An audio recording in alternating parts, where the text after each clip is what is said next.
Alguma vez você já sentiu que sua mente é um campo de batalha onde os pensamentos negativos não te deixam em paz? Aquela ansiedade que te rouba o sono, aquela culpa que te persegue, aquele medo que te paralisa?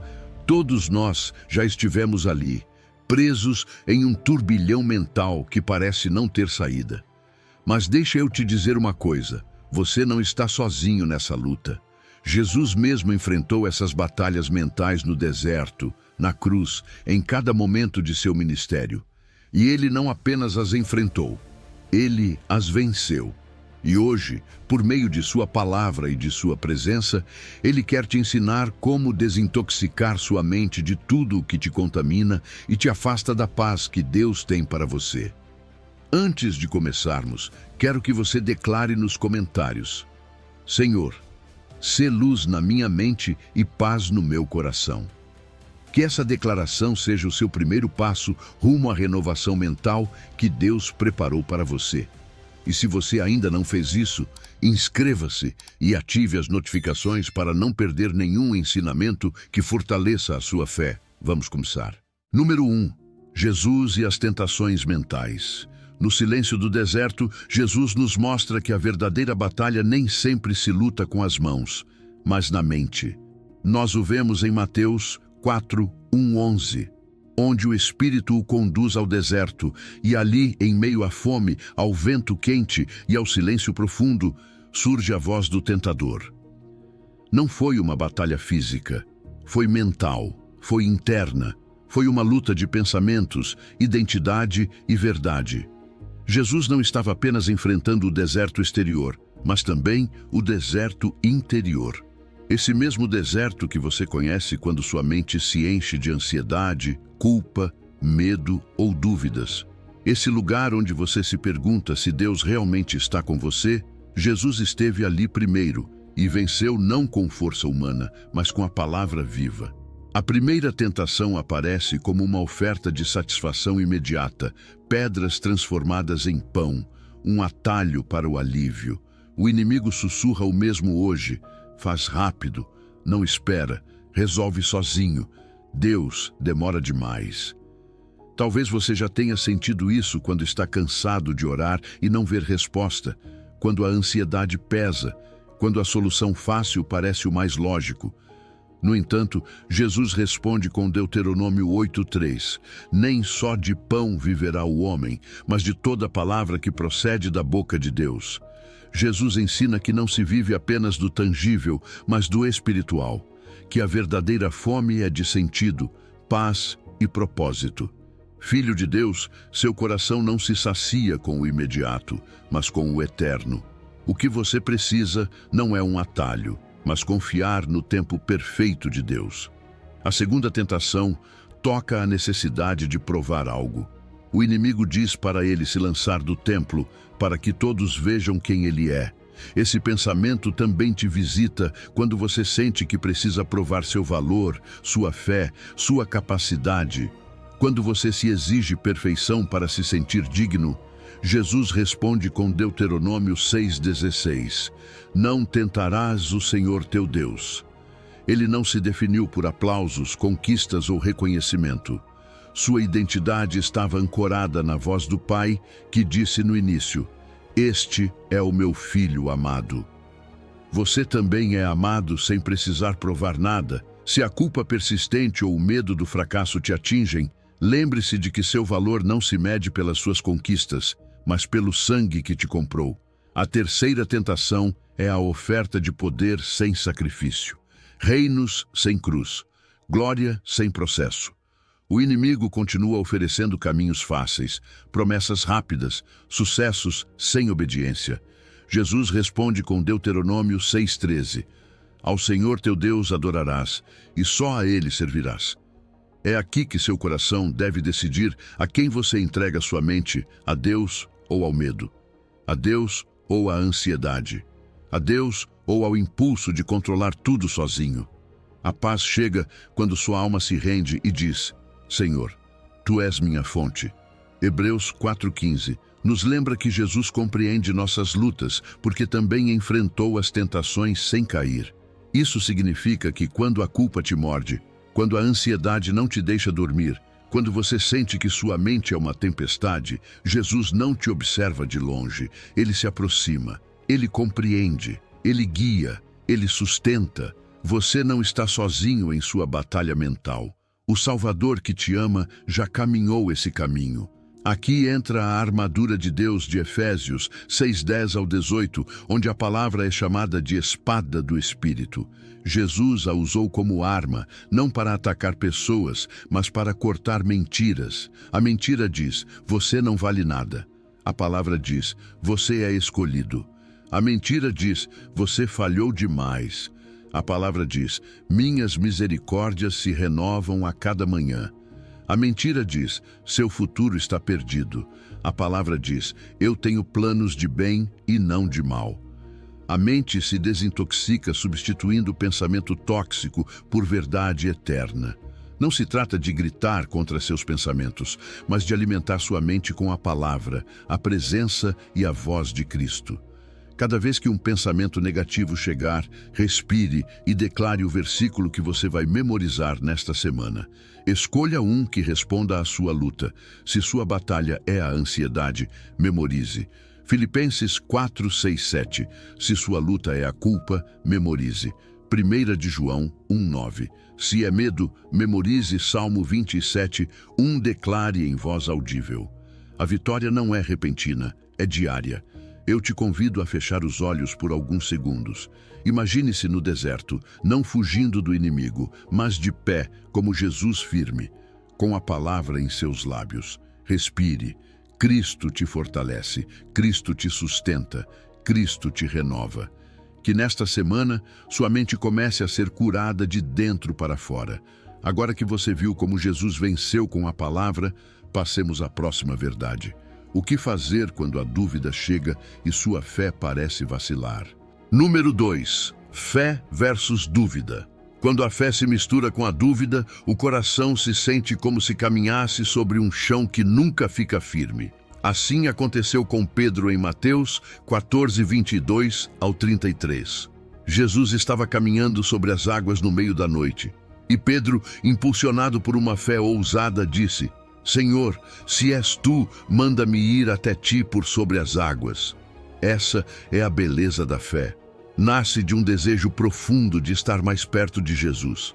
Pedro não pediu um sinal para se exibir, pediu para se aproximar de Cristo. Esse é também o seu coração. Você quer crer, quer avançar, quer confiar. Essa fé inicial é real. Mesmo que depois apareça a dúvida, isso não invalida o que nasceu dentro de você. Pedro deu os primeiros passos sobre a água. Imagine isso, a superfície líquida sustentando seus pés, a escuridão, o vento forte, a espuma batendo em suas pernas. Cada passo era testemunho de que o impossível se torna possível quando o olhar está em Jesus. Assim acontece quando sua mente está fixa em Cristo. Seus pensamentos se acalmam, sua ansiedade se aquieta, seu peito respira fundo, seu coração se estabiliza. A presença de Jesus não elimina as situações, mas muda a maneira como você passa por elas. A mente se desintoxica quando se alimenta da voz dele, não da tempestade. No entanto, Pedro começou a olhar para o vento e não para o mestre. O problema não foi o vento. O vento já estava ali desde o começo. O problema foi o foco. Quando você e eu deixamos de olhar para Jesus e começamos a olhar para o tamanho do problema, para a culpa que insiste em lembrar o que fomos, para o medo do fracasso, para a ansiedade sobre o futuro, a mente começa a afundar. Tiago 1,6 fala da dúvida como uma onda do mar, levada de um lado a outro, sem estabilidade. É assim que se sente quando os pensamentos negativos assumem o controle. A mente se agita, o coração se inquieta, a força interior enfraquece. A dúvida nem sempre grita. Às vezes ela sussurra. Você não vai conseguir, Deus não está com você, isso não vai se resolver. Mas veja o detalhe mais lindo dessa história. Pedro começa a afundar e grita, Senhor, salva-me! E o texto diz que Jesus imediatamente estendeu a mão. Ele não esperou, não hesitou, não questionou primeiro. Primeiro resgatou, depois ensinou. A pergunta "por que duvidaste?" não é acusação. É um convite amoroso para olhar o coração. Jesus não diz, você não devia ter duvidado. Ele diz, o que mudou no seu olhar? A dúvida não rompe sua relação com Deus. A dúvida mostra onde você precisa firmar sua visão. Jesus não abandona quem afunda. Ele resgata quem clama. Se hoje você se sente como Pedro, afundando em preocupações que voltam sempre, pensamentos que te perseguem, medos que parecem maiores do que sua fé, ouça isso com o coração. Não é vergonha pedir ajuda. Pedro gritou. Você também pode gritar de dentro, Senhor, salva-me. Cristo não rejeita esse clamor. Cristo se aproxima. A mão que segurou Pedro também está estendida para você. Você não precisa ter uma fé perfeita para permanecer de pé. Só precisa de um olhar firme em Jesus. Faça a si mesmo esta pergunta com suavidade. Onde está seu foco quando a tempestade aparece? Você olha para si mesmo e se sente insuficiente? Olha para as circunstâncias e elas parecem impossíveis? Olha para seu passado e acha que isso define seu presente? A mente se intoxica quando se fixa nos ventos da vida. Ela se cura quando se entrega à presença de Cristo. Quando fixamos os olhos em Jesus, não estamos negando os problemas. Estamos decidindo quem tem a última palavra sobre nossa mente. Pratique isso a partir do simples. Quando vier um pensamento negativo que te afunde, pare. Respire fundo 3 vezes e diga em voz audível, Senhor, salva-me, fixo meus olhos em ti. A respiração diz ao corpo que há paz. A oração lembra a alma que ela não está sozinha. A frase fixa a mente em Cristo. Cada vez que você fizer isso, não estará retrocedendo. Estará aprendendo a caminhar sobre as águas novamente. Estará treinando seu coração para olhar para Jesus antes de olhar para o vento. Estará desintoxicando sua mente e abrindo espaço para a paz de Deus habitar em você. Jesus não te pede para caminhar perfeitamente. Ele te pede para caminhar olhando o seu rosto. Ele sabe que às vezes você vai falhar, que seus pensamentos vão se desordenar de novo. Ele não te condena por isso. Ele te toma pela mão, te levanta e te ensina outra vez. Ele não desiste de você. E agora, depois de ver como o olhar em Jesus te sustenta, vamos entrar em algo igualmente importante. Como semear pensamentos que trazem vida, paz e liberdade para sua mente todos os dias. Porque aquilo que alimenta sua mente determina o estado da sua alma. Número 3. Cuidado com os pensamentos que você cultiva. A mente é como um campo, um terreno vivo. Respira, absorve, guarda e cedo ou tarde produz algo.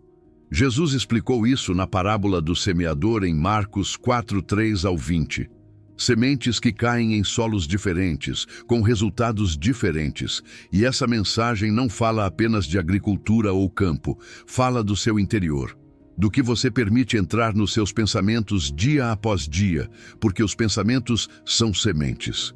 Cada imagem que você consome, cada conversa que você mantém, cada frase que você repete na mente está semeando algo dentro de você. E o fruto da sua vida, suas emoções, suas decisões, até mesmo sua fé, brota dessas sementes. Provérbios 4:23 nos diz, guarda o teu coração, porque dele procedem as fontes da vida. Guardar significa vigiar, cuidar, filtrar. O que entra determina o que cresce. Se hoje você sente que sua mente está cheia de preocupação, talvez tenha permitido que certas sementes fossem plantadas sem perceber. Se há culpa que volta repetidamente, talvez existam pensamentos que você não arrancou pela raiz. Se há cansaço emocional, talvez você tenha alimentado sua mente com vozes que não vêm de Deus. Jesus descreveu o primeiro tipo de solo como caminho duro. Sementes que não penetram porque a terra está compactada. Isso acontece quando vivemos distraídos, quando não deixamos a palavra entrar de verdade. Lemos um versículo rápido, ouvimos uma pregação enquanto fazemos outra coisa, mas não permitimos que a verdade repouse no coração. É aquele rolar infinito nas redes, aquela saturação de informação que não transforma, só enche. A mente não se desintoxica quando está carregada de ruído. Para que a palavra penetre, você precisa de momentos de silêncio, de pausa, de respiração consciente na presença de Deus. A boa semente não germina sobre pedra. O coração precisa suavizar-se, abrir-se, tornar-se vulnerável. Jesus também falou do solo pedregoso, terra com pedras. A fé nasce com entusiasmo, mas não cria raízes profundas. É o momento em que você diz: vou mudar, vou orar, vou confiar. Mas chega a prova, chega a espera, chega a sensação de que Deus está em silêncio. E essa fé se seca. Aqui, a raiz é perseverança. A mente se desintoxica, não apenas recebendo a palavra uma vez, mas retornando a ela dia após dia, mesmo quando você não sente nada extraordinário. A fé madura é aquela que alimenta a alma na rotina, no pequeno, no cotidiano. Cristo se faz presente quando voltamos para Ele mesmo, quando a emoção já não está ali. Não se julgue se você tem se sentido seco.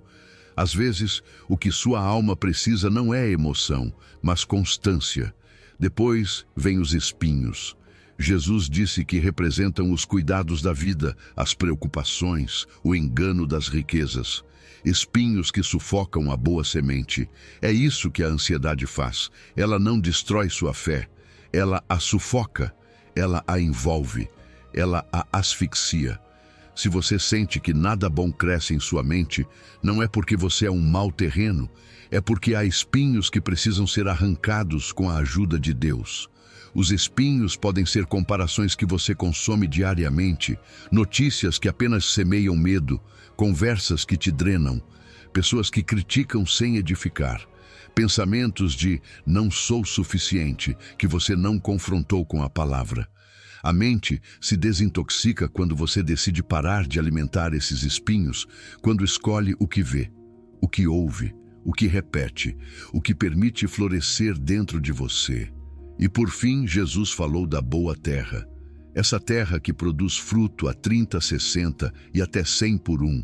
Não se trata de ser perfeito. Trata-se de preparar o coração. A oração suaviza o terreno. A palavra o nutre. A comunidade o fortalece, a gratidão diária o areja. Deus já depositou sementes de propósito, identidade e paz em você. Mas é sua responsabilidade cuidar desse jardim interno. Para começar a desintoxicar sua mente, eu te convido a fazer algo simples, mas poderoso. Nesta semana, identifique uma semente tóxica que você tem permitido entrar. Talvez seja um programa que sempre te deixa inquieto. Talvez seja um perfil nas redes que desperta a comparação. Talvez seja uma conversa recorrente que sempre termina em fofoca, crítica ou negatividade. Desespinhe esse espaço. Retire-o, não por legalismo, mas pela saúde da alma. E substitua isso por 10 minutos diários de leitura da palavra. Você não precisa ler capítulos inteiros, um versículo, uma verdade. Uma frase que você possa ruminar ao longo do dia. Sua mente é um jardim que Deus te confiou. Ele está disposto a te ajudar a cultivar paz, esperança e liberdade, e você não está sozinho no processo. Agora que entendemos como cuidar do solo, vamos para algo ainda mais profundo. O processo de renovar a mente dia após dia, de dentro para fora. Número 4. Renovando a mente. Renovar a mente é um processo que não acontece em um instante. Não é uma oração feita uma vez, nem uma emoção que sentimos em um momento especial.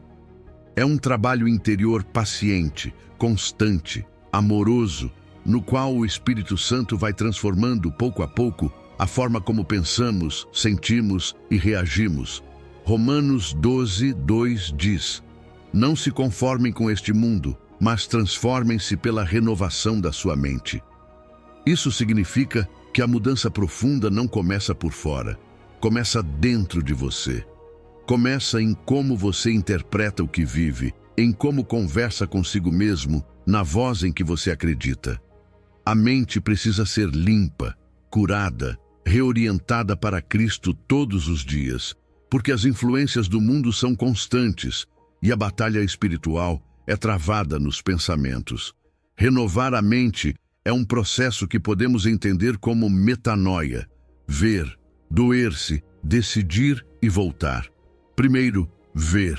Isso significa reconhecer os pensamentos que não vêm de Deus. Talvez seja aquele pensamento que te repete: você não vai conseguir, ou aquela voz interna que te culpa todos os dias pela mesma coisa, mesmo depois de você já ter pedido perdão a Deus. Talvez seja aquele medo constante que te faz imaginar cenários catastróficos, ou aquele hábito de se comparar com outros que te faz sentir pequeno. Ver é parar um momento e dizer: isso que estou pensando, se parece com a voz de Cristo? Se a resposta for não, então você precisa soltar, porque nem todo pensamento merece ser guardado no seu coração. Depois vem o doer-se. Isso não é se condenar nem se castigar.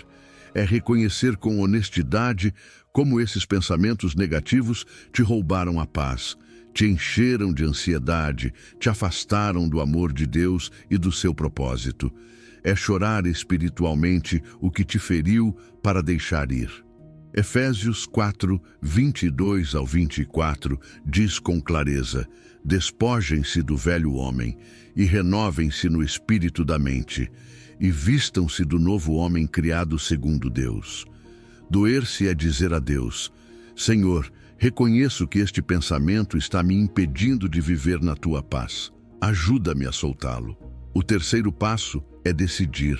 Renovar a mente exige uma decisão diária. Alimentar o que é bom e deixar de alimentar o que é nocivo. Você não pode desintoxicar a mente se continua consumindo as mesmas coisas. A ansiedade se alimenta do que você vê, do que escuta, das conversas que mantém, do conteúdo que consome. A paz também se alimenta. A pergunta é: o que você está semeando? Aqui, a decisão é concreta. Palavra diária, oração simples, porém real, prática de gratidão, silêncio para ouvir a voz de Deus e limitar os estímulos que te drenam. Não se trata de encher a vida de regras, mas de proteger a sua paz como um tesouro. E o último passo é voltar. Porque não basta fazer uma vez, renovar a mente não é um evento, é um ritmo de vida. Todos os dias você volta à presença de Deus. Todos os dias volta à palavra. Todos os dias volta a orar, mesmo que seja por alguns minutos. Todos os dias volta a lembrar quem você é: amado, perdoado, sustentado, guiado. Quando falha, você volta. Quando cai, você volta. Quando se distrai, você volta. Deus não se cansa de te receber. Ele não suspira frustrado.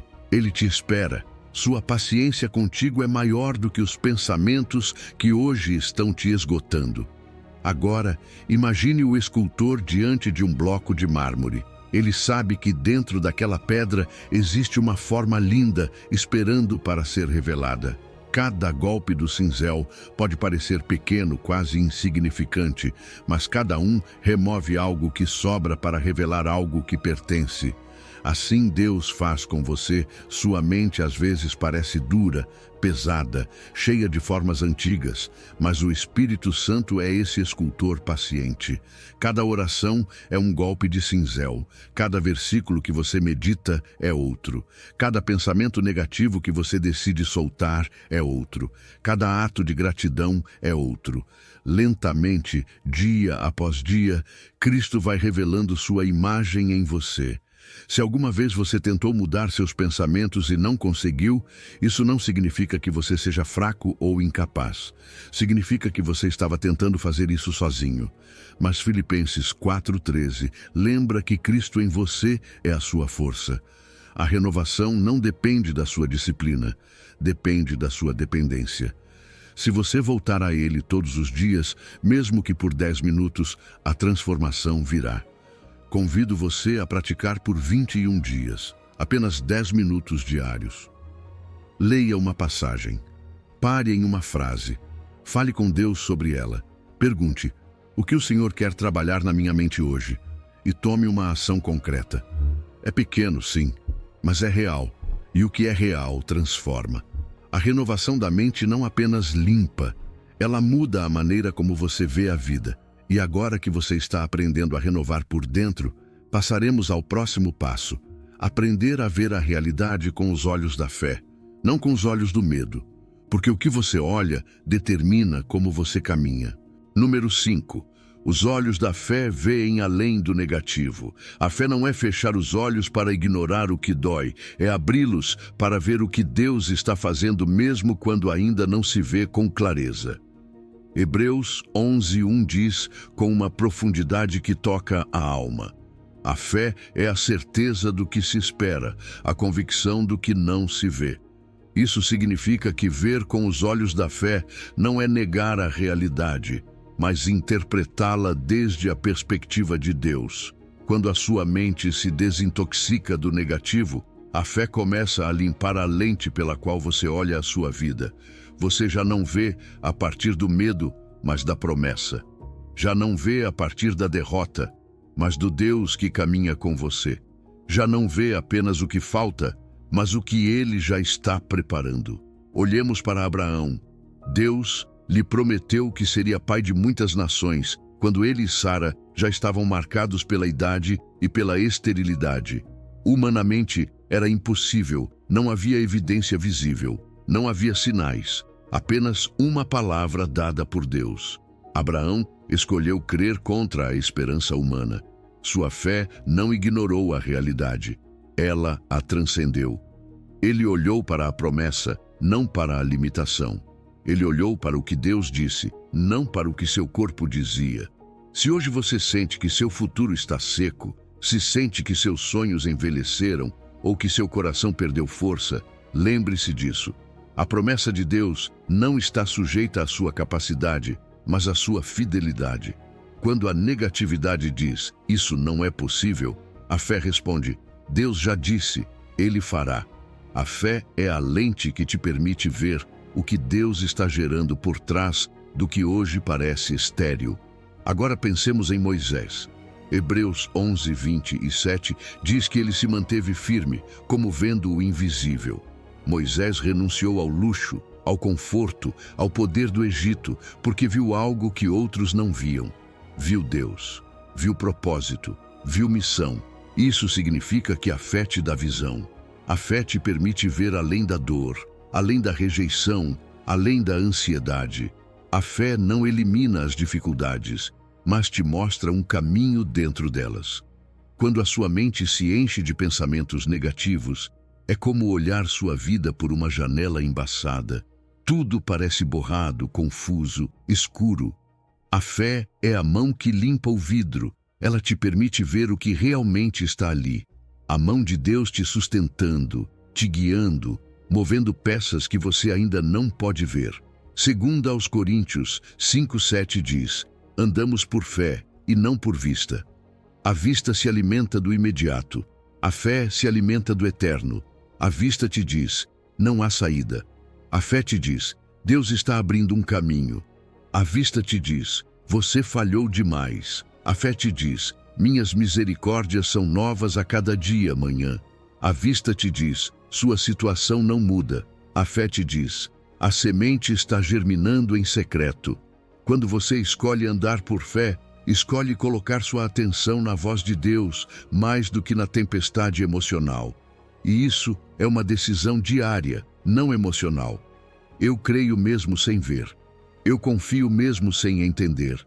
Eu recebo paz mesmo que as circunstâncias ainda não mudem. Mas para ver com os olhos da fé, você precisa encher sua mente com as promessas de Deus. Cada promessa na Bíblia é um pacto. Deus não promete por emoção, promete por compromisso. E se Ele disse algo sobre você, sua história, seu futuro, seu propósito, Ele cumprirá. O inimigo quer que você foque no problema. Deus te convida a focar na palavra que Ele declarou. A negatividade alimenta a mente com não posso, não valho, não há saída. A fé declara: tudo posso naquele que me fortalece. Filipenses 4:13. A fé diz: Deus suprirá todas as minhas necessidades. Filipenses 4:19. A fé lembra: eu sei os planos que tenho para vocês, planos de bem e não de mal. Jeremias 29:11. A fé se agarra: aos que amam a Deus, todas as coisas cooperam para o bem. Romanos 8:28. Declarar promessas não é repetir frases vazias, é alinhar sua mente com a verdade de Deus. Quando você fala vida, seu coração começa a acreditar no que sua boca proclama. É um treinamento de visão espiritual, como um cego que começa a ver embaçado e pouco a pouco tudo se torna nítido. No início é difícil, parece estranho. Você pode até sentir que não funciona, mas não desista. Você está aprendendo a ver com olhos novos. Está trocando de lentes. Hoje te convido a escrever 3 promessas bíblicas que conectem com a sua necessidade.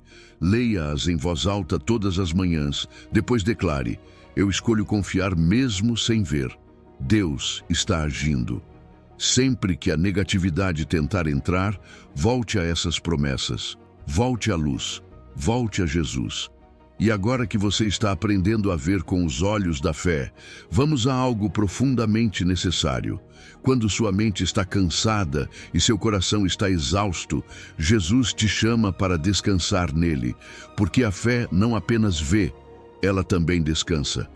Vamos ouvir esse chamado. Número 6. O convite de Jesus para nos libertar das cargas mentais. Jesus conhece o peso que você carrega na mente. Esse cansaço que nem sempre aparece nos ombros, mas na alma. Esse esgotamento que te acompanha ao despertar. Aquele pensamento que não se cala. Aquela preocupação que se repete como um eco. Há momentos em que você sente que não consegue sustentar mais nada, que seu coração está prestes a quebrar. E bem ali, Jesus te olha com ternura e diz algo que não é teoria espiritual, é um convite real. Vinde a mim todos os que estáis cansados e sobrecarregados, e eu vos aliviarei. Mateus 11:28-30. É um chamado direto, sem requisito prévio, sem condição. Você só precisa reconhecer que está cansado. Quando Jesus diz, vinde a mim, ele não está dizendo, esforce-se mais, nem arrume sua vida primeiro. Ele está dizendo para você descansar nele, para soltar o que está te quebrando por dentro. Talvez você tenha carregado culpa por anos. Sabe que Deus te perdoou, mas você ainda não se perdoou. Talvez você carregue uma ansiedade que virou parte da sua rotina, como um peso que aprendeu a tolerar. Talvez sua mente tenha se acostumado a imaginar o pior, a estar em alerta constante, a pensar que se você não controlar tudo, tudo vai desmoronar. Jesus conhece esse peso, por isso ele te convida a entregá-lo. Depois ele diz, tomai sobre vós o meu jugo. O jugo era a ferramenta que unia 2 bois para caminharem juntos. Não era uma carga que um carregava sozinho, era uma carga compartilhada. Jesus não te tira toda a responsabilidade da vida. Ele te oferece caminhar com você, ele leva o peso maior. Você apenas acompanha o passo. Quando você carrega sua própria carga, a mente se cansa rápido. Quando você carrega a carga com Cristo, a mente encontra descanso. Aprender dele significa adotar sua mansidão, sua humildade. Mansidão não é fraqueza, é confiança profunda no Pai. Humildade não é se sentir menor, é reconhecer que você não precisa carregar tudo sozinho. Jesus continua. O meu jugo é suave e o meu fardo é leve. Isso não significa que a vida será perfeita ou sem dor. Significa que quando Cristo está no centro, a alma não se quebra sob o peso. A graça sustenta o que suas forças não conseguem. 1 de Pedro 5:7 confirma. Lancem sobre ele toda a vossa ansiedade, porque ele cuida de vós. Não diz uma parte, diz toda. Essa preocupação com o futuro, esse medo de fracassar, esse sentimento de não ser suficiente, essa solidão que você sente mesmo rodeado de gente, Esse pensamento que volta, mesmo quando você não quer, coloque isso nas mãos dele. Ele sabe o que fazer com isso melhor do que você. Pense por um momento na imagem de uma pessoa caminhando com uma mochila enorme nas costas. Dentro dela, há pedras com nomes gravados: medo, culpa, cansaço, comparações, feridas, lembranças dolorosas, dúvidas. A cada passo, o peso dói mais. Jesus se aproxima com suavidade. Ele não te empurra, não te exige. Ele olha nos seus olhos com uma calma que cura.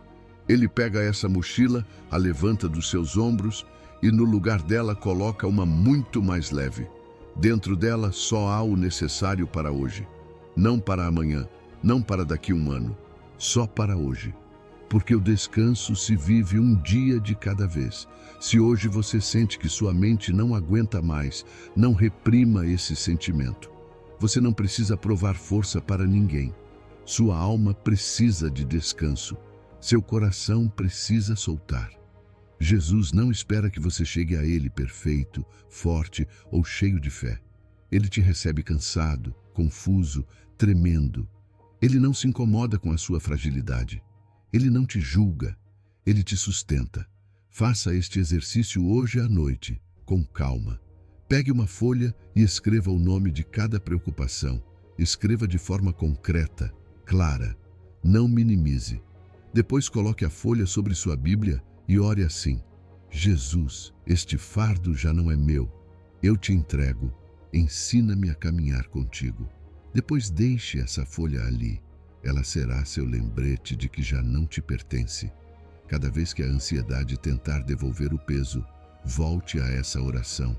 Quando você entrega suas cargas, não está renunciando à sua responsabilidade. Está renunciando à ilusão de que tudo depende de você. Cristo não te criou para carregar sozinho. Ele te criou para caminhar com Ele. Agora que você sabe que Jesus te convida ao descanso, vamos falar de algo que pode impedir esse presente: a autossuficiência. Porque às vezes a mente se intoxica, não por falta de ajuda, mas porque acreditamos que devemos resolver tudo sozinhos. Vamos quebrar essa cadeia juntos. Número 7. Não cair nas armadilhas da autossuficiência. Há uma armadilha silenciosa na qual muitos de nós caímos sem perceber: a autossuficiência. Aquele pensamento que diz: eu consigo sozinho, eu tenho que resolver isso, não devo mostrar fraqueza. Se eu não controlar tudo, tudo desmorona. Essa voz pode parecer força, mas na verdade é um peso disfarçado. É uma raiz de ansiedade, é uma pressão constante sobre sua mente.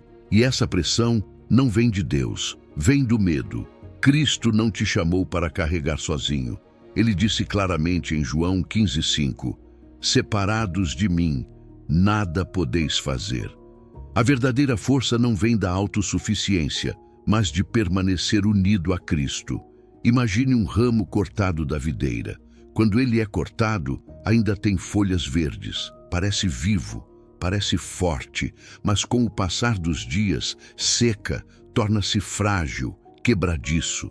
Assim acontece com a mente quando ela se desconecta de Jesus. No começo você ainda consegue funcionar, pode trabalhar, falar, avançar.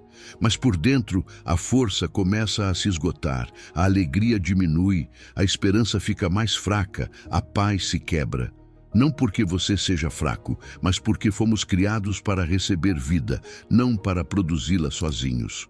Provérbios 3, 5, 6 diz: confia no Senhor de todo o teu coração e não te estribes no teu próprio entendimento.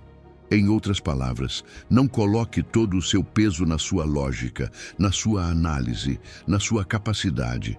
Quando você tenta resolver tudo sozinho, sua mente se quebra. Quando você entrega e confia, sua mente se repara.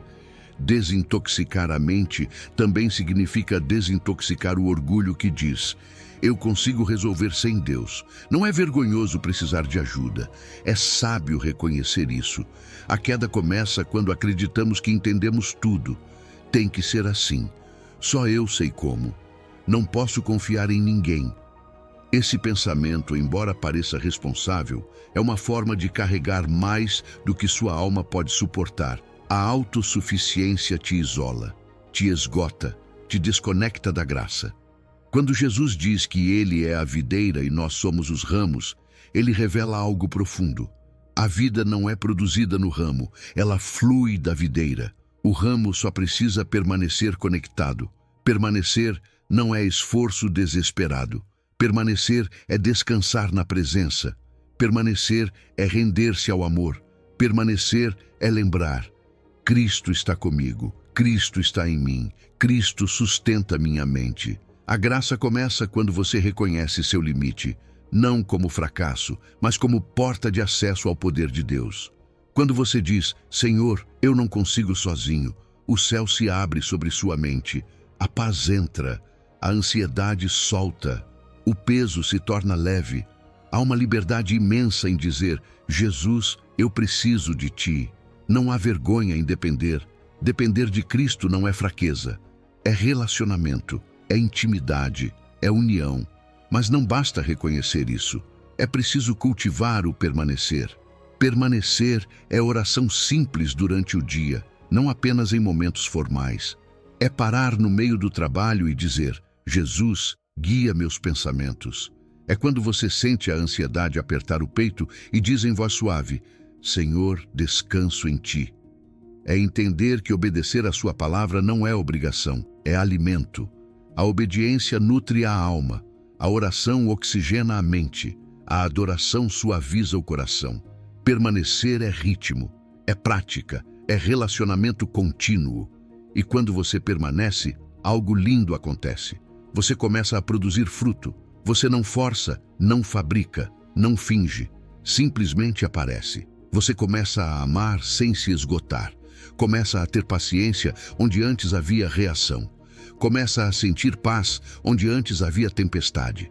Esse fruto não é esforço mental, é vida espiritual fluindo de Cristo para o seu interior. Ali a mente se transforma, ali o pensamento se clareia, ali a negatividade perde poder, ali a autossuficiência morre e a dependência se torna descanso.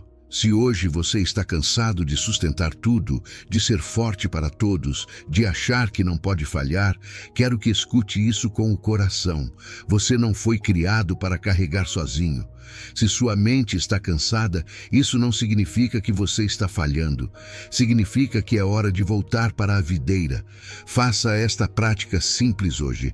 3 vezes ao dia, pare por um momento. Coloque a mão sobre o coração e diga: Jesus, eu preciso de Ti. Conecta-me contigo. Guia meus pensamentos agora. Respire, permaneça. Sinta a paz entrar. Faça isso ao acordar, ao meio-dia e antes de dormir. Não importa se dura 30 segundos. O importante é voltar, porque permanecer é voltar. Voltar à presença, voltar à paz, voltar a Cristo. E agora que vimos como permanecer em Cristo quebra o peso da autossuficiência, vamos passar para uma ferida profunda que muitos ainda carregam.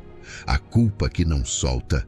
É hora de aprender a se perdoar, como Deus já te perdoou. Número 8.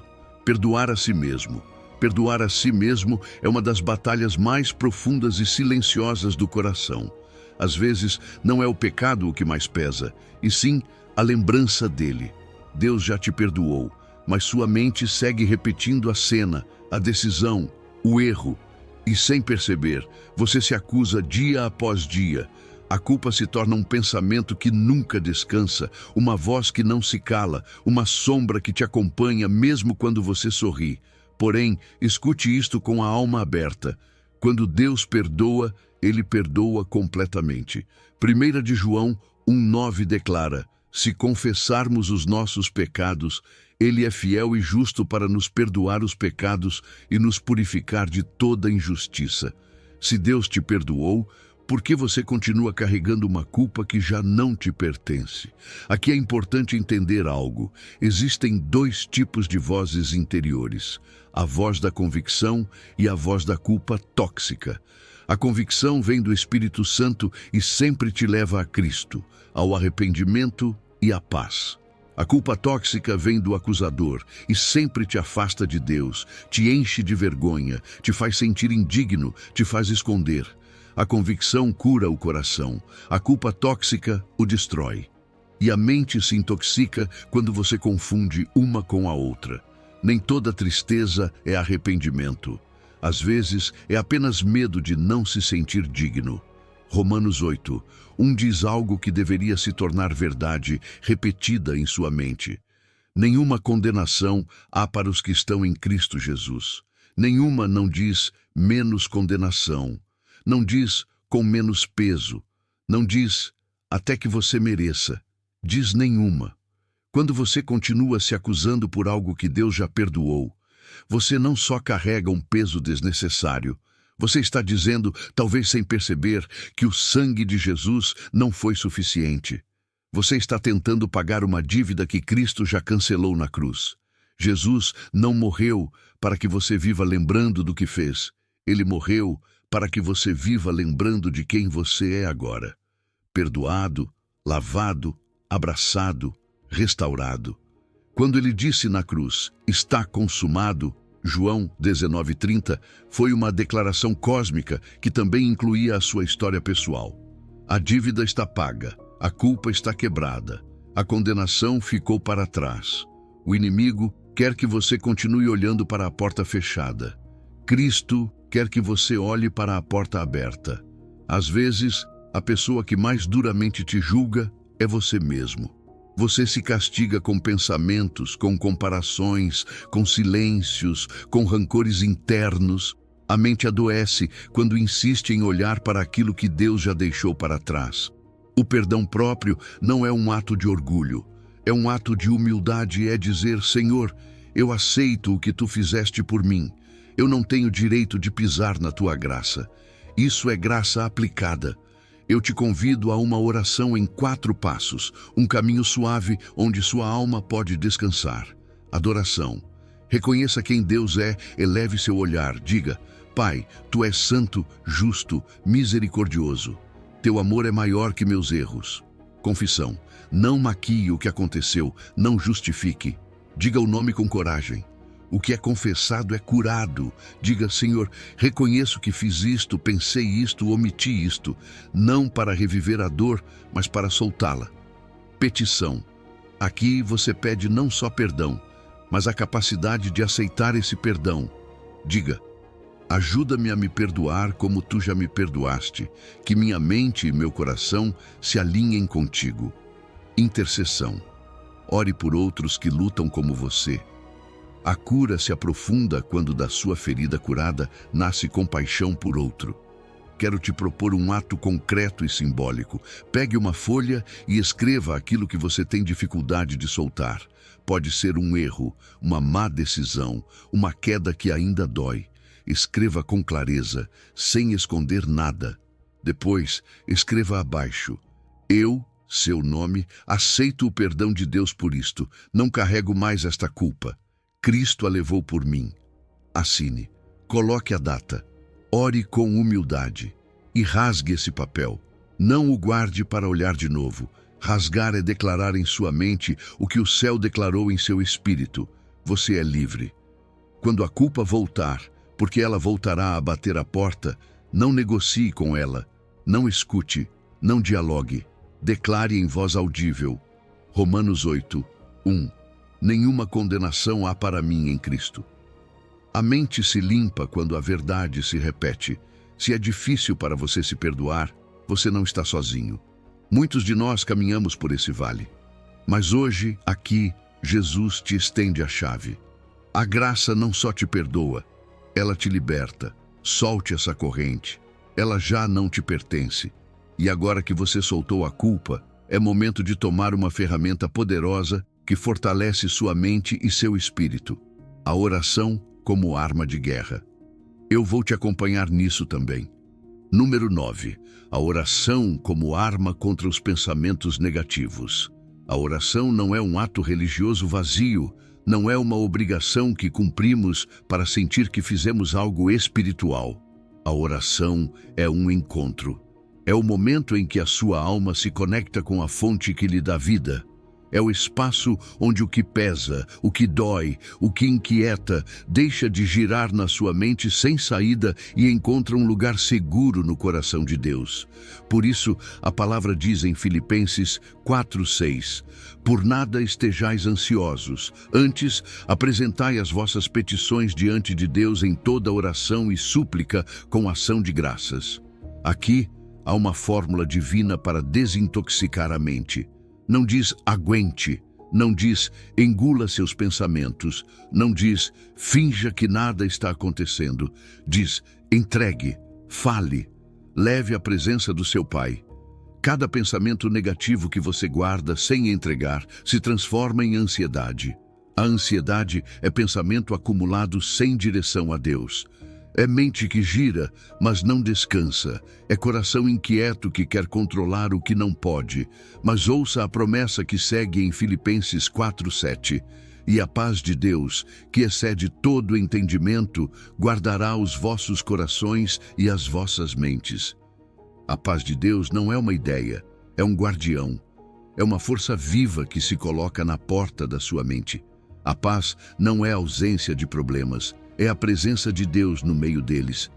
Orar transforma porque a oração interrompe o ciclo do pensamento repetitivo. Quando sua mente começa a dizer, e se não acontecer? E se falhar? E se eu perder? Você responde, Senhor, aqui está. Essa frase curta é uma arma poderosa. O inimigo quer manter você preso em ruminação, em análise sem saída, em pensamentos que consomem por dentro. Mas a oração corta o fio. A oração é como acender a luz em um quarto escuro. A escuridão não luta para ficar, simplesmente desaparece diante da luz. Jesus ensinou algo profundo em Mateus 6:6. Quando orares, entra no teu quarto e fecha a porta. Não se trata do lugar físico, mas da intenção. Fechar a porta é fechar distrações, fechar o ruído, fechar o piloto automático mental. É dizer à sua alma, agora vamos ouvir a Deus. Quero ensinar a você uma prática simples, mas transformadora, para que a oração se torne sua primeira resposta e não a última.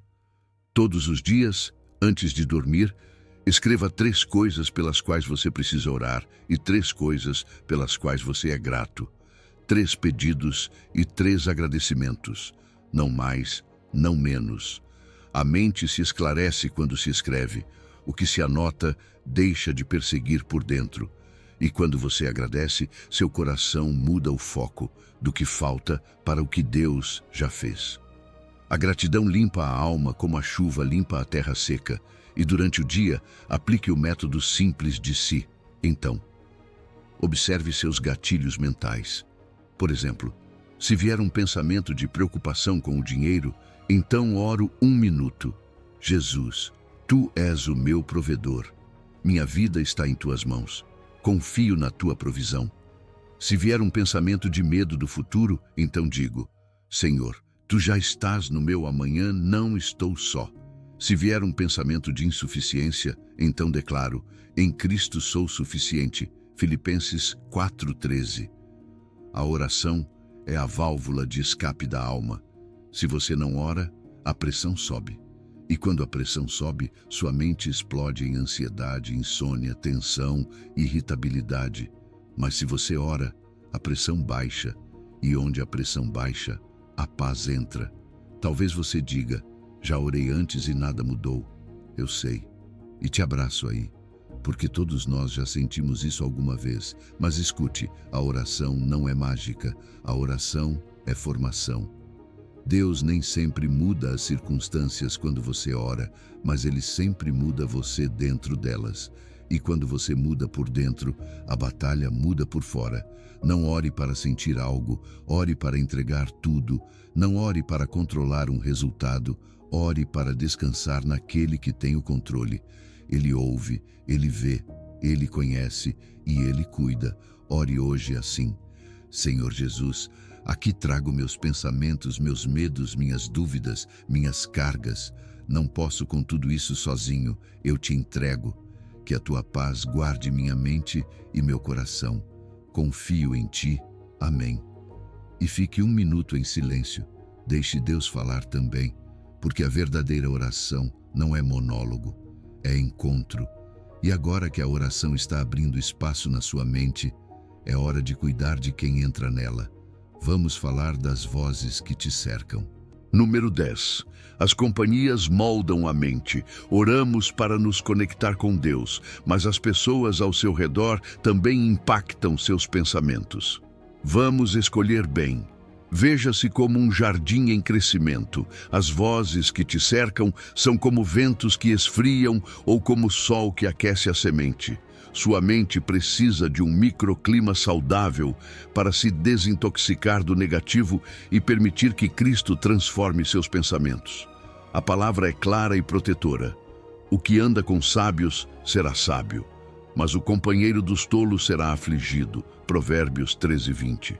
Não é ameaça, é ternura paternal dizendo: cuide do seu círculo, porque sua paz e seu propósito também dependem de quem fala ao seu ouvido.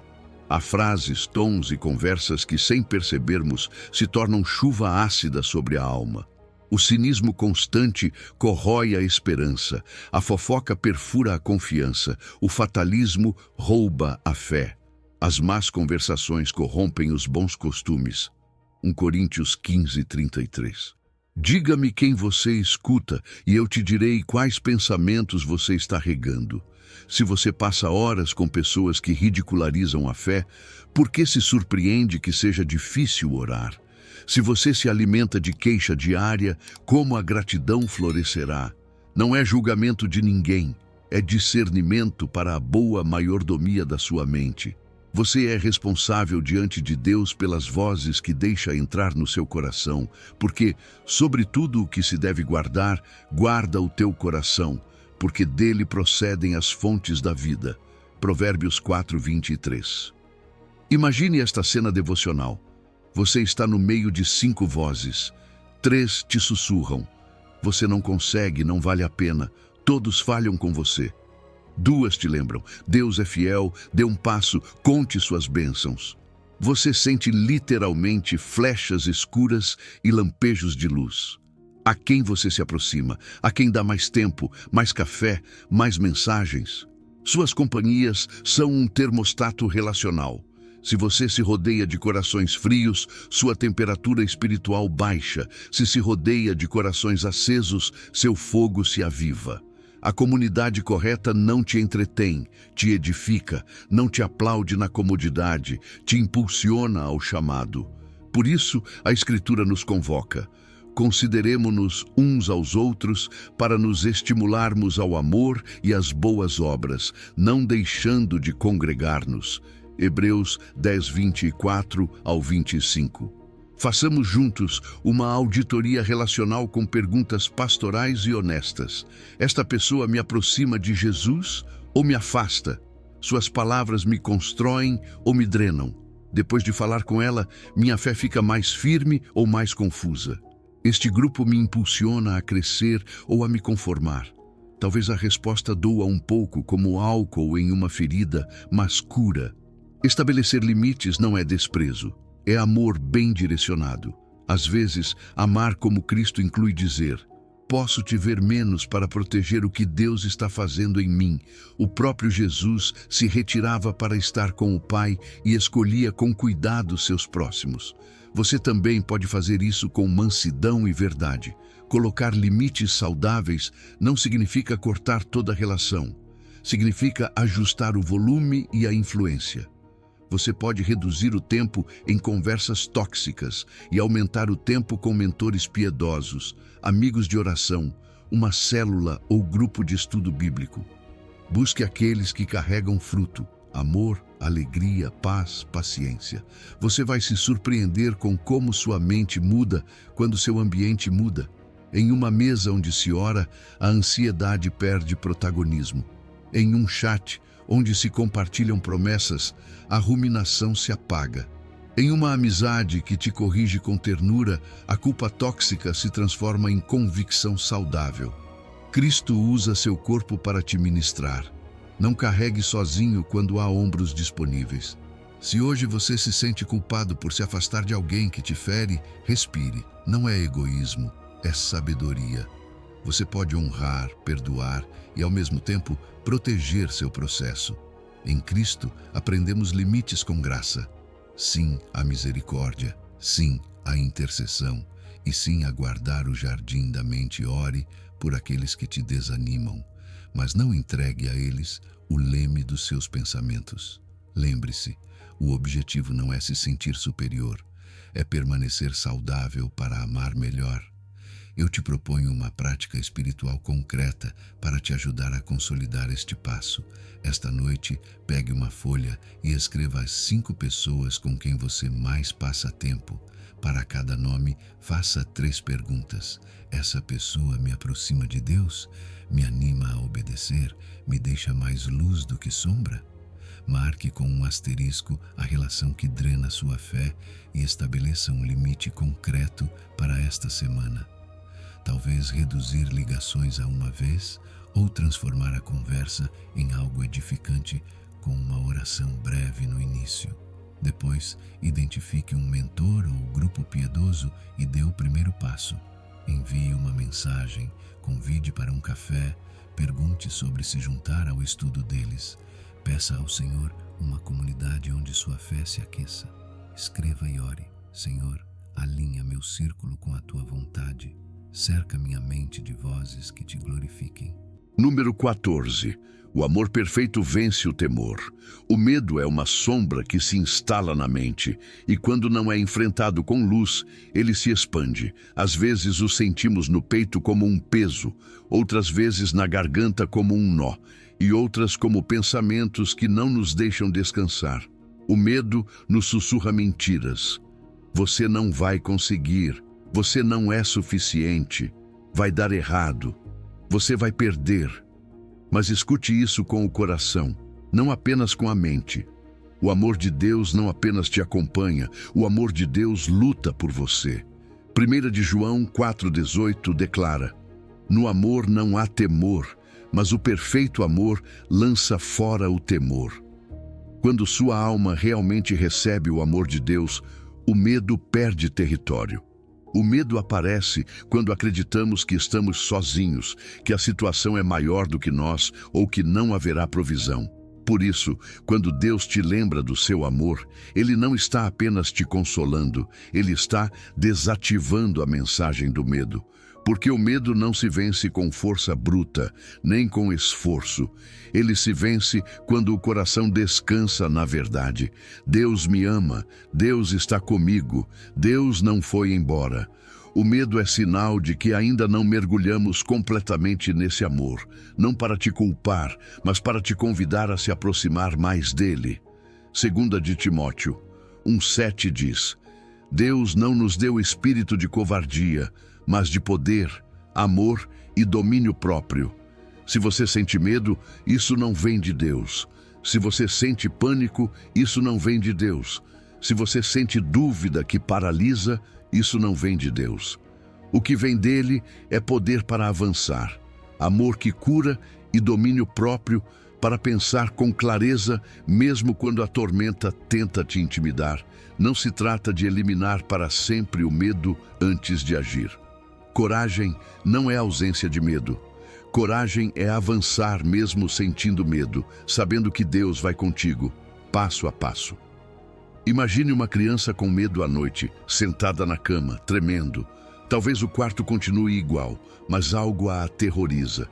Quando o pai entra, acende a luz e a toma nos braços, o medo não desaparece porque o quarto mudou, mas porque a presença mudou. A criança ouve o batimento do coração do pai e sua alma descansa. Deus faz isso com você. Ele entra no seu quarto interno, no seu pensamento mais escuro, na preocupação que te roubou a paz, e te diz: não temas, porque eu estou contigo, como diz Isaías 41:10. Ele não te solta. Às vezes o medo tem raízes profundas, feridas que você não curou, experiências passadas que marcaram sua memória, palavras que te machucaram, situações em que você sentiu que perdeu o controle. Está tudo bem reconhecer isso. Deus não te pede para ignorar, Ele te pede para entregar, porque enquanto você esconde, o medo cresce no secreto. Quando você traz à luz, Deus começa a desmantelar com a verdade. Escreva isso hoje. Meu maior medo é... Porque, dê nome a ele. Encare-o. Depois pergunte ao Senhor: que verdade tua eu preciso acreditar no lugar deste medo? E espere. Deus vai falar. Talvez por meio de uma palavra, uma lembrança, uma música, um versículo. Ele sempre responde aos que clamam. E agora, uma prática que realmente transforma. Toda vez que você sentir medo, declare em voz alta, com calma, 3 vezes: Deus não me deu espírito de covardia, mas de poder, amor e domínio próprio. Não diga para soar bonito, diga para lembrar sua alma de onde está sua raiz. Repita até que o coração comece a se aquietar. O medo se alimenta do silêncio interno. Quando você declara a verdade, o medo enfraquece. Hoje, dê um passo valente, não um gigante, um pequeno. Faça aquela ligação que você vem adiando. Envie aquela mensagem. Inicie aquela conversa. Comece aquela tarefa que te assustava. O amor de Deus caminha com você nesse passo. E quando você fizer isso, sentirá algo novo. Não é você lutando sozinho contra sua mente. É Cristo em você, fortalecendo seu espírito. Se hoje o medo falou alto, quero que você ouça um sussurro mais forte que ele. Filho, filha, eu estou contigo, não te deixarei. Meu amor te sustenta, descansa em mim. O perfeito amor dele está expulsando o temor agora mesmo dentro de você. E agora que o medo começa a perder força, vamos encerrar todo este processo com um presente poderoso de Jesus. Aprender a viver o presente sem ansiedade pelo amanhã, porque a paz verdadeira se constrói aqui, hoje, passo a passo, em sua presença. Número 11. Serenidade na tempestade. Escolhemos companhias sábias. Agora, enfrentemos as tempestades emocionais com a serenidade que Jesus modelou no barco. Porque quando a mente se agita, quando os pensamentos negativos batem como ondas violentas, quando o coração acelera como se o barco da sua vida fosse afundar, Jesus continua ali, não do lado de fora, não distante, na sua própria embarcação. Mesmo quando parece estar dormindo, olhe a cena. Mar de noite, céu escuro, vento feroz, água batendo, entrando, encharcando. Os discípulos, pescadores experientes, acostumados a tempestades, desta vez sentem medo real, grito real, desespero real. E Jesus, dormindo na popa. Não porque não se importe, mas porque sua paz não depende do clima. Ele carrega a paz por dentro, não por fora. E então surge o lamento profundo, a pergunta que talvez você também já fez no seu quarto. Mestre, não te importa que pereçamos? Marcos 4:35 ao 41. Essa pergunta não é irreverência, é vulnerabilidade honesta. Deus não rejeita seu grito quando você se sente afogado. Ao contrário, é esse clamor que o desperta na sua consciência. Jesus se levanta. Não corre, não entra em pânico.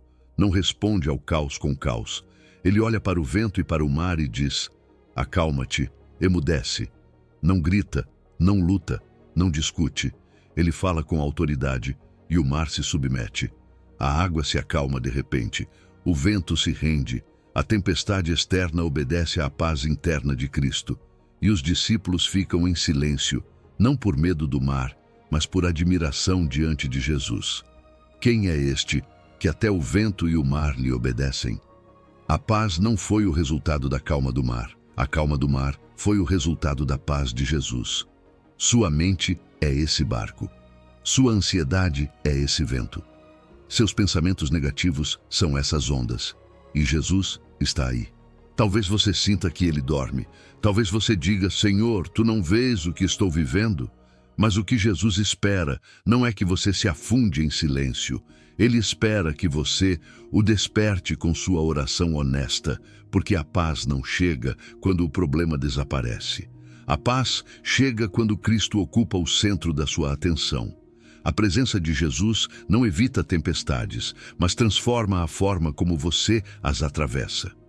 Cada tempestade tem um processo parecido com um salmo: lamento, confiança, louvor. Lamento é quando você diz a Deus o que sente sem filtro: Senhor, Tenho medo. Senhor, não aguento mais. Senhor, está doendo. Deus não se escandaliza com sua sinceridade. Confiança é quando, mesmo tremendo, você decide lembrar quem está no seu barco. Jesus, eu sei que tu estás aqui. Tu tens autoridade sobre este caos. E louvor não é cantar porque tudo se resolveu. É agradecer porque Jesus está contigo, e essa presença já é a resposta mais importante. Imagine esta imagem devocional no seu coração, um barco sacudido por ondas, você segurando as bordas com força, respirando rápido, sentindo que vai afundar. Jesus ao seu lado, com uma paz tão profunda que não depende de nada externo. Ele se levanta, estende a mão e sobre sua tormenta mental diz: acalma-te, emudece. Essa palavra é para seus pensamentos que correm sem parar, para sua ansiedade que aperta o peito, para seu medo que fala de catástrofes que ainda nem existem. A voz de Cristo pode calar o que quis te destruir. Se hoje você sente que Jesus dorme no seu barco, não se culpe. Não significa ausência, significa que você tem permissão para clamar. Você não está pedindo algo indevido, você não está incomodando, você não está sendo fraco, você está fazendo exatamente o que os discípulos fizeram e Jesus respondeu. Ele sempre responde. Vamos fazer juntos agora uma prática espiritual curadora. Tire um momento, respire. Diga na sua mente qual é sua tormenta. Ansiedade, medo do futuro, uma conversa pendente que pesa em você, um diagnóstico, um problema financeiro, uma solidão que dói. Coloque nome, depois ore no seu coração. Jesus, desperta no meu barco, acalma esta tempestade. Em teu nome digo aos meus pensamentos, acalma-te, emudece, eu confio na tua autoridade, tu estás comigo. Respire fundo 3 vezes. Sinta seu peito suavizar. A tempestade pode continuar lá fora, mas dentro ela começa a se calar. A paz de Cristo não é teoria, é pessoa. Não é silêncio externo, é descanso interno. Ela se ativa quando você decide confiar, não quando tudo melhora. Porque a minha paz vos deixo, a minha paz vos dou. Não vô-la dou como o mundo a dá. João 14:27. Jesus acalmou a tempestade externa. Agora veremos como nossas palavras refletem e moldam a tempestade interna do nosso coração. Porque a boca fala do que o coração está cheio. Continuemos. Número 12. O que sai da boca vem do coração. Jesus acalmou a tormenta externa. Agora observemos algo profundo. Como as nossas próprias palavras podem criar tormentas internas ou trazer calma ao coração. Porque o que você diz não é algo que simplesmente sai sem importância.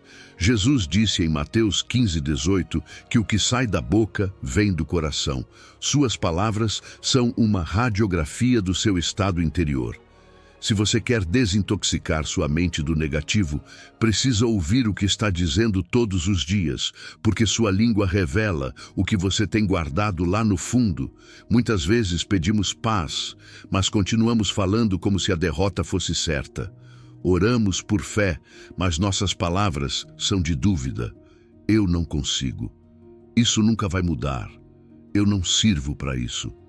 Provérbios 18:21 declara com clareza: a morte e a vida estão no poder da língua. Com suas palavras, você pode dar vida à sua esperança ou pode matar seu ânimo. Pode edificar sua fé ou pode alimentar seu medo. Cada palavra é semente, cada frase é direção. Sua língua é como o leme de um grande barco, pequena, mas capaz de determinar para onde vai toda a sua vida, como ensina Tiago 3:5-10. Pense nisso. Se no seu coração há ansiedade, sua boca falará preocupação constante. Se no seu coração há ressentimento, suas palavras estarão cheias de crítica e dureza. Se no seu coração há tristeza não curada, suas palavras refletirão cansaço interior. Isso não te condena, te revela. Deus não mostra o estado do seu coração para te envergonhar, mas para te curar. Ele está dizendo com amor: olhe para você, não para te julgar, mas para te restaurar. Imagine o coração como um tanque de água e a língua como a torneira. Se a água do tanque está limpa, o que sai será limpo. Se o tanque está contaminado, o que sai será turvo. Às vezes tentamos fechar a torneira, nos forçar a não dizer nada negativo, mas não tratamos a raiz. Não basta calar a reclamação. É necessário limpar o coração. E para isso, primeiro é preciso consciência. Você precisa se ouvir, precisa observar suas palavras como um exame.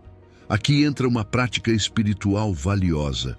Antes de dormir, pare um momento e revise seu dia. Lembre-se das conversas que teve, das mensagens que enviou, das frases que repetiu. Pergunte: minhas palavras hoje edificaram ou derrubaram? Falei vida ou falei desânimo? Se houve palavras que feriram, não se desespere. Diga ao Senhor: perdoa-me, limpa meu coração. Sara, o que há dentro de mim que produziu essas palavras? E se houve palavras que deram ânimo, agradeça. Obrigado, Senhor, por me dar tua graça para falar vida hoje. Esse exame diário não é peso, é remédio. É higiene da alma. Uma prática poderosa para romper o ciclo da negatividade é o jejum de reclamações por 24 horas. Pegue uma pulseira ou elástico e coloque em um dos pulsos. A partir do momento em que acordar, comprometa-se a não emitir nenhuma reclamação verbal. Não diga: que dia ruim, que cansaço, sempre tudo dá errado. As pessoas são insuportáveis. Cada vez que uma reclamação sair, pare, reconheça, peça perdão a Deus e mude a pulseira para o outro pulso como um lembrete físico. Depois, substitua a reclamação por uma gratidão específica. Por exemplo: obrigado, Senhor, porque tenho vida. Obrigado porque não caminho sozinho. Obrigado porque hoje tenho uma nova oportunidade. A ideia não é perfeição, mas consciência. Você verá quantas vezes reclamava sem perceber, e verá como a gratidão começa a mudar o tom interno do seu coração. O que você diz forma atmosferas. Você pode entrar em um ambiente e mudar a atmosfera apenas com o tipo de palavras que pronuncia. Pode trazer calma, esperança, ânimo, ou pode trazer tensão e preocupação. Sua voz é instrumento espiritual. Sua boca é altar. Suas palavras carregam peso eterno. Por isso, se Deus quer transformar sua mente, também quer transformar sua linguagem. Porque quando seu coração se enche de Cristo, suas palavras começam a refletir sua paz, sua ternura, sua verdade, sua compaixão. Se você perceber que tem falado negatividade, não se castigue. Deus não está te mostrando isso para dizer como você está mal, mas para dizer: vem, deixa eu curar isso com você. Ele é médico que cura, não juiz que condena. Comece hoje. Troque uma reclamação por uma gratidão. Troque uma crítica por uma bênção. Troque um eu não posso por um em Cristo eu posso sim. Filipenses 4:13. Cada pequena escolha de palavra é um passo rumo à recuperação da sua paz. Jesus acalmou a tormenta externa, agora permita que sua paz acalme sua linguagem, porque quando sua boca fala vida, sua mente começa a respirar esperança. E quando sua língua se torna fonte de gratidão, seu coração começa a sarar. Continuemos, porque agora entraremos no hábito que sustenta tudo isso: a gratidão diária. Sua mente tem dois focos possíveis: escassez ou abundância. Escassez se concentra no que falta, no que dói, no que ainda não tem solução. Abundância se concentra no que você já tem, no que Deus já fez, nos pequenos e grandes sinais de amor que te cercam. A gratidão é um treinamento espiritual que redireciona sua atenção da escassez para a abundância. É dali que nasce uma paz real e profunda. Filipenses 4:8 explica: tudo o que é verdadeiro, tudo o que é honesto, tudo o que é justo, tudo o que é puro, tudo o que é amável, nisso pensai.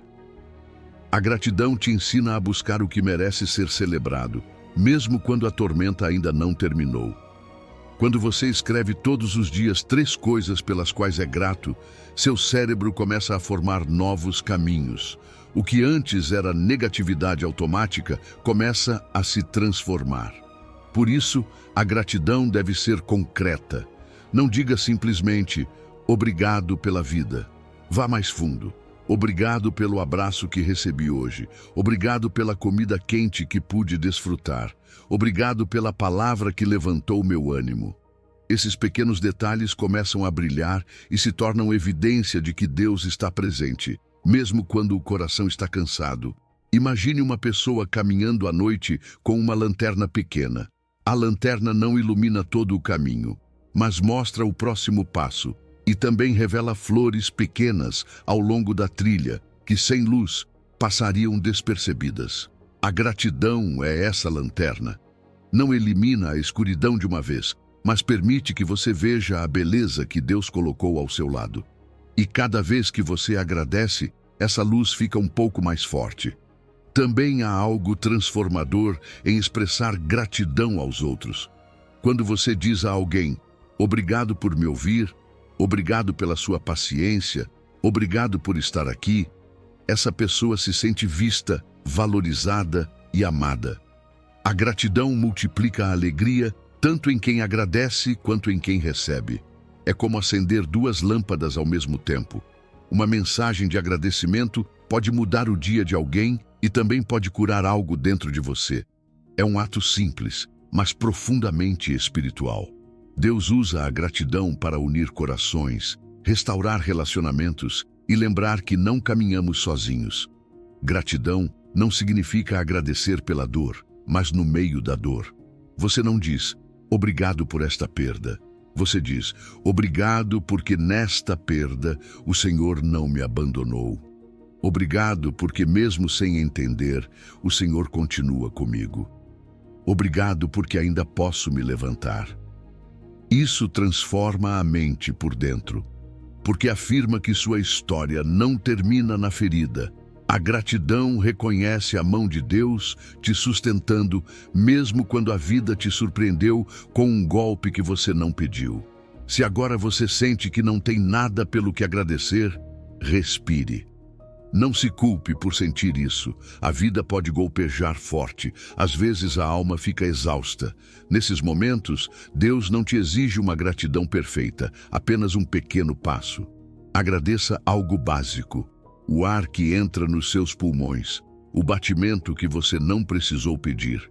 O fato de que você ainda está aqui. De que ainda há oportunidade de cura. Esse primeiro agradecimento abre a porta. Eu te proponho uma prática simples, mas poderosa. Ao acordar, antes de pegar o telefone ou se levantar, mencione 3 coisas específicas pelas quais você é grato. Ao meio-dia, pare por 2 minutos e agradeça por outras 3 que aconteceram naquele dia.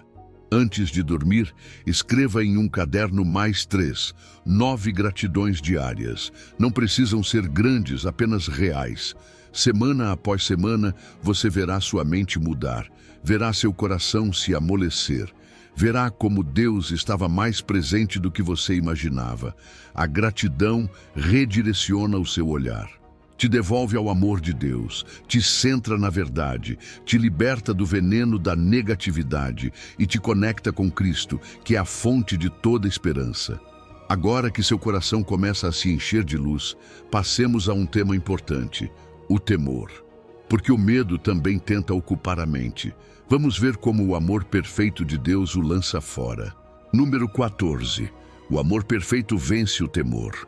O medo é uma sombra que se instala na mente, e quando não é enfrentado com luz, ele se expande. Às vezes o sentimos no peito como um peso, outras vezes na garganta como um nó, e outras como pensamentos que não nos deixam descansar. O medo nos sussurra mentiras. Você não vai conseguir. Você não é suficiente. Vai dar errado. Você vai perder. Mas escute isso com o coração, não apenas com a mente. O amor de Deus não apenas te acompanha, o amor de Deus luta por você. 1 de João 4,18 declara: no amor não há temor, mas o perfeito amor lança fora o temor. Quando sua alma realmente recebe o amor de Deus, o medo perde território. O medo aparece quando acreditamos que estamos sozinhos, que a situação é maior do que nós ou que não haverá provisão. Por isso, quando Deus te lembra do seu amor, Ele não está apenas te consolando, Ele está desativando a mensagem do medo. Porque o medo não se vence com força bruta, nem com esforço. Ele se vence quando o coração descansa na verdade. Deus me ama, Deus está comigo, Deus não foi embora. O medo é sinal de que ainda não mergulhamos completamente nesse amor, não para te culpar, mas para te convidar a se aproximar mais dele. 2 de Timóteo 1,7 diz: Deus não nos deu espírito de covardia, mas de poder, amor e domínio próprio. Se você sente medo, isso não vem de Deus. Se você sente pânico, isso não vem de Deus. Se você sente dúvida que paralisa, isso não vem de Deus. O que vem dele é poder para avançar, amor que cura e domínio próprio para pensar com clareza, mesmo quando a tormenta tenta te intimidar. Não se trata de eliminar para sempre o medo antes de agir. Coragem não é ausência de medo. Coragem é avançar mesmo sentindo medo, sabendo que Deus vai contigo, passo a passo. Imagine uma criança com medo à noite, sentada na cama, tremendo. Talvez o quarto continue igual, mas algo a aterroriza. Quando o pai entra, acende a luz e a toma nos braços, o medo não desaparece porque o quarto mudou, mas porque a presença mudou. A criança ouve o batimento do coração do pai e sua alma descansa. Deus faz isso com você. Ele entra no seu quarto interno, no seu pensamento mais escuro, na preocupação que te roubou a paz, e te diz: não temas, porque eu estou contigo, como diz Isaías 41:10. Ele não te solta. Às vezes o medo tem raízes profundas, feridas que você não curou, experiências passadas que marcaram sua memória, palavras que te machucaram, situações em que você sentiu que perdeu o controle. Está tudo bem reconhecer isso. Deus não te pede para ignorar, Ele te pede para entregar, porque enquanto você esconde, o medo cresce no secreto. Quando você traz à luz, Deus começa a desmantelar com a verdade. Escreva isso hoje. Meu maior medo é... Porque, dê nome a ele. Encare-o. Depois pergunte ao Senhor: que verdade tua eu preciso acreditar no lugar deste medo? E espere. Deus vai falar. Talvez por meio de uma palavra, uma lembrança, uma música, um versículo. Ele sempre responde aos que clamam. E agora, uma prática que realmente transforma. Toda vez que você sentir medo, declare em voz alta, com calma, 3 vezes: Deus não me deu espírito de covardia, mas de poder, amor e domínio próprio. Não diga para soar bonito, diga para lembrar sua alma de onde está sua raiz. Repita até que o coração comece a se aquietar. O medo se alimenta do silêncio interno. Quando você declara a verdade, o medo enfraquece. Hoje, dê um passo valente, não um gigante, um pequeno. Faça aquela ligação que você vem adiando. Envie aquela mensagem. Inicie aquela conversa. Comece aquela tarefa que te assustava. O amor de Deus caminha com você nesse passo. E quando você fizer isso, sentirá algo novo. Não é você lutando sozinho contra sua mente. É Cristo em você, fortalecendo seu espírito. Se hoje o medo falou alto, quero que você ouça um sussurro mais forte que ele. Filho, filha, eu estou contigo, não te deixarei, meu amor te sustenta, descansa em mim. O perfeito amor dele está expulsando o temor agora mesmo dentro de você. E agora que o medo começa a perder força, vamos encerrar todo este processo com um presente poderoso de Jesus. Aprender a viver o presente sem ansiedade pelo amanhã, porque a paz verdadeira se constrói aqui, hoje, passo a passo, em sua presença. Número 15. Viver o presente sem aflição. Hoje é o dia que Deus te deu, não amanhã, não ontem. Este momento, este respirar, esta oportunidade de abrir os olhos e reconhecer que a graça de Deus se renova aqui, agora.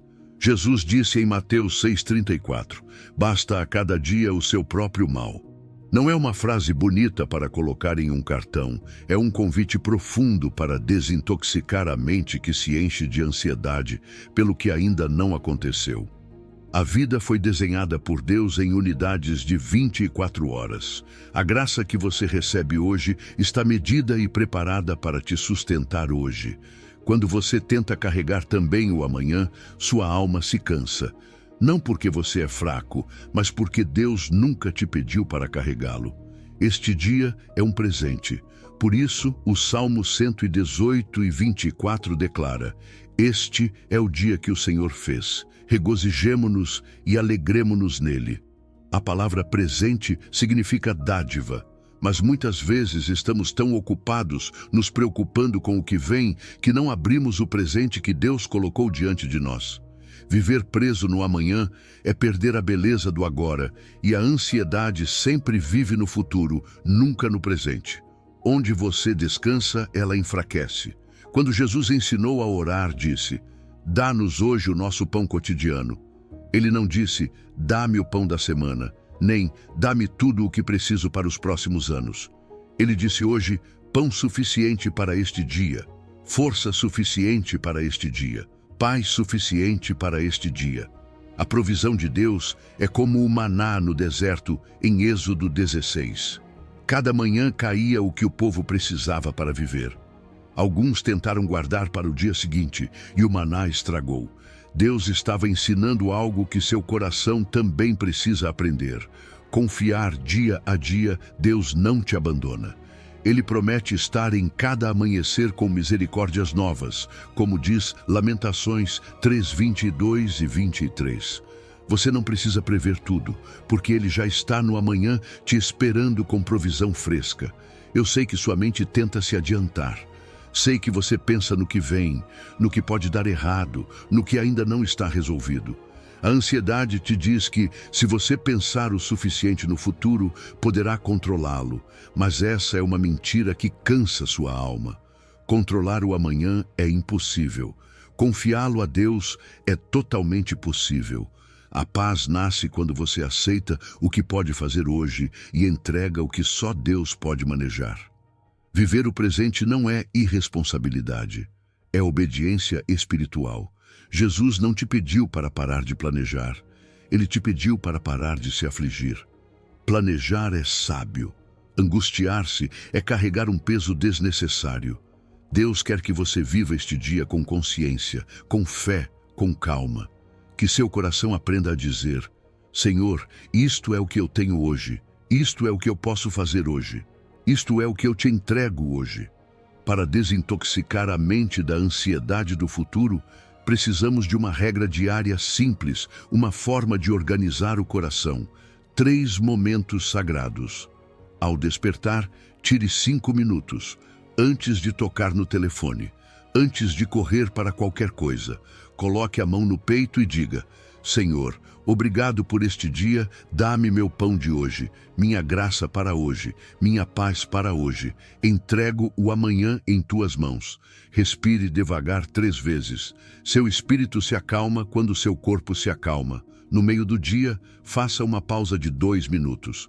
Pergunte a si mesmo com honestidade: estou vivendo este momento ou estou preso no futuro? Se você se perceber ansioso, feche os olhos e diga: basta a cada dia o seu mal, eu retorno ao agora. A presença de Deus não está no amanhã imaginado, está no presente vivido. Antes de dormir, revise seu dia. Não para julgá-lo, mas para reconhecer a fidelidade de Deus. Lembre-se de 3 coisas pelas quais você pode agradecer hoje. Não importa o quão pequenas sejam. Talvez alguém tenha te dado um sorriso. Talvez você tenha podido respirar fundo. Talvez tenha visto Deus te sustentar quando achou que não conseguiria.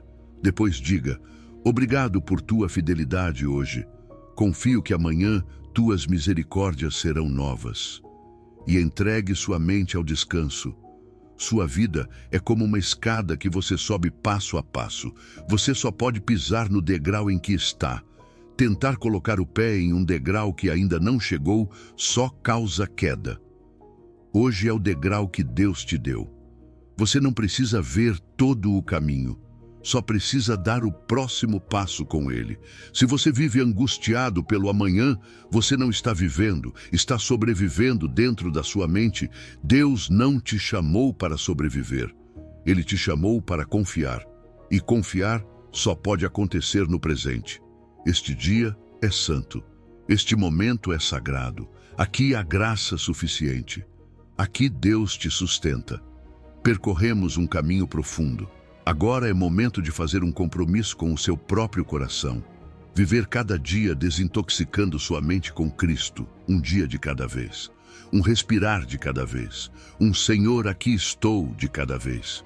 Porque no hoje, Deus está te transformando. Caminhamos juntos por 15 ensinamentos poderosos que Jesus nos deixou para viver com uma mente livre, saudável e focada em Deus. Agora é momento de fazer uma pausa e lembrar 3 verdades essenciais. Lembre-se disso. Desintoxicar a mente não é apagar todo o pensamento difícil, mas preencher cada espaço mental com a presença, a verdade e o amor de Cristo. Quando Ele ocupa a sua mente, a escuridão não encontra lugar para permanecer. Compartilhe esta mensagem com alguém que precisa de esperança hoje.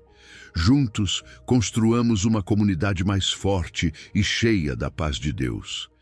Se você chegou até aqui, é uma pessoa dedicada ao seu crescimento espiritual e ao seu relacionamento com Deus. Sua perseverança demonstra sua determinação. Comente: estou mais perto de Deus, para nos mostrar que você chegou até o fim e que está nessa caminhada de fé conosco. Que a paz de Cristo guarde o seu coração e os seus pensamentos. Até breve.